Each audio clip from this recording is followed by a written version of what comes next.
Hi. So for my country video presentation, I chose 7-Eleven to enter the country of Argentina. Argentina, they're famous for the tango, the dance they do. Their beef is world renowned. Soccer, and they have a lot of natural wonders like waterfalls. They have glaciers, mountains, like salt flats, and huge swamps. Some cultural quirks they have is people are very laid back. People will often take off work or like close their shop for an evening nap. Um, and they'll close earlier in the evening too.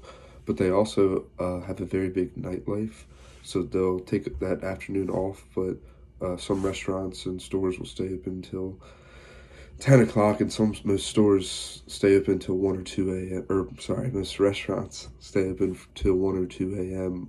Every day of the week. And like going out and dining late and also drinking is very big late in the hours. I chose Argentina because the market potential is huge in South America. There's not that many big gas station brands. It's basically just Shell and a couple of like Exxon subsidiaries, and then like your local gas stations as well.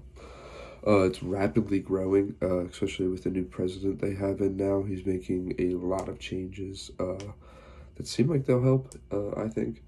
And then also, I think the 7-Eleven 24-hour strategy really matches up well with Argentina with the late night life and people dining late.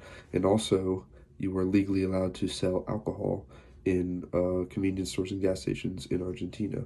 So they can implement the strategy they used in Indonesia and serve alcohol 24/7. And they could definitely make a big impact in the market.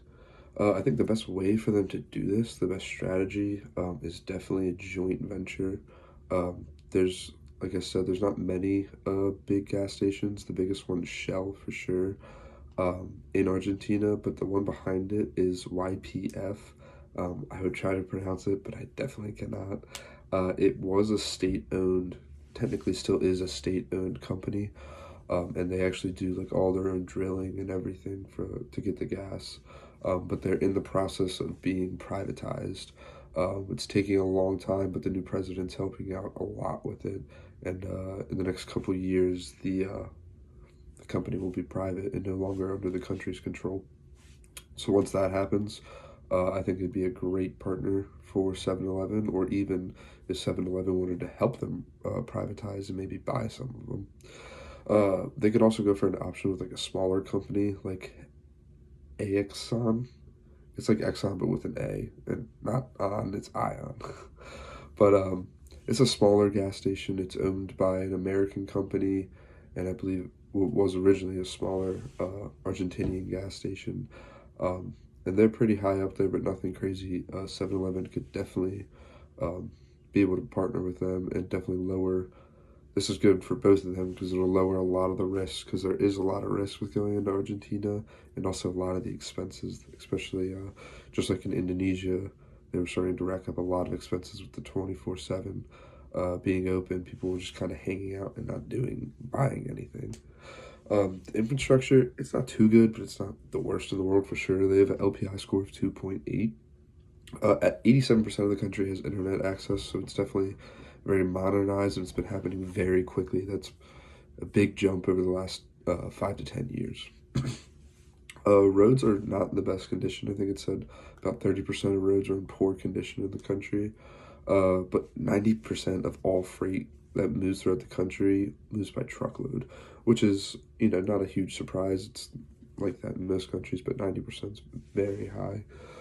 They do have a rail air infrastructure, but it's not the best, and their highways aren't the best either. But with the new president, there's lots of plans uh, from 2017, which is a while ago, so it hasn't happened yet. But before 2028, there's supposed to be 48 billion invested in the infrastructure for the roads alone, which great because they're used for 90% of the freight, and not just by freight, by everybody. Their railways aren't the best. They have a lot of railways, but a lot of their rail cars are super slow. So it's just inefficient. But they have a $14.2 billion set to be invested by the end of 2025. So that's really coming up. And then their airports, they are set to invest 1.5 billion by the end of 2025, and then 2 billion by the end of 2019. So that was already done, and it says that they're trying to find plans to invest even more into the ports. And they're doing this. I know the new president wants to do this again now because of the presence of China. They've been very present in Argentina the last couple of years, and they've been helping build up their infrastructure a lot because they want them to be able to support how much China can bring them in. That's about it for all that. I think the biggest thing with all this is this would just 7-Eleven and Argentina would really work well together because of that late night and drinking and partying culture. They'll be able to have people coming in all hours of the day, and they can replicate what they did in Indonesia and sell alcohol. And I think it'd be a great hit. Yeah, thank you.